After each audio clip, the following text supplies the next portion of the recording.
À la base, Frangely, c'était un projet pour moi qui me semblait essentiel pour pouvoir, dans un premier temps, vraiment avoir l'air d'une équipe et vraiment ressembler à une vraie team, quoi. Quand on peut voir à l'étranger, ils ont vraiment des effectifs assez gros et qui ont, comment dire, vestimentairement, qui sont vraiment équipés. Et du coup, ça dégage aussi quelque chose de plus fédérateur. Et nous, c'est ce qui nous manquait un petit peu. Ce qui est cool de Frangely, c'est qu'on aimerait faire parler de notre sport parce qu'on fait malheureusement un sport qui est pas très médiatisé. Les gens connaissent le bobsleigh via un film très célèbre que je ne citerai pas. On parle des gestes comme ça, en plus de nos performances, bien sûr. On veut faire parler un peu plus de nous pour que notre sport soit, on va dire, respecté et un peu plus connu.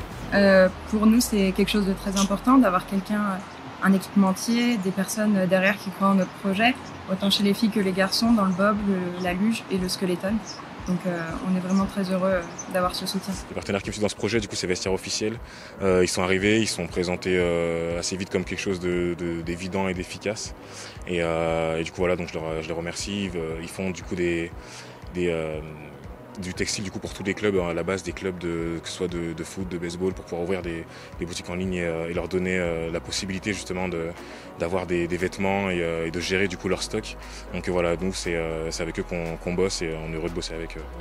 On trouvait que c'était bien de pouvoir accompagner les athlètes, de les voir évoluer et de pouvoir les suivre dans leurs objectifs de Jeux Olympiques 2022.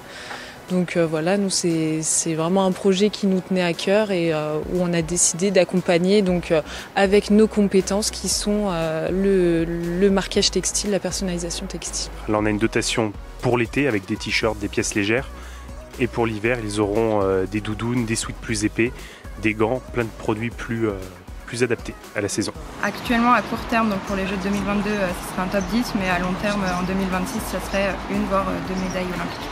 Le but, ça va être d'avoir de meilleurs résultats jusqu'aux Jeux Olympiques, mais tant qu'on ne sera pas habitué dans les trois, on pourra pas. Plus on va être dans les trois et plus on va arriver aux Jeux en se disant on a une réelle place, une réelle chance du coup de faire une médaille. Et plus on sera loin de ce top 3 dans les Coupes du Monde et plus notre médaille aura plus.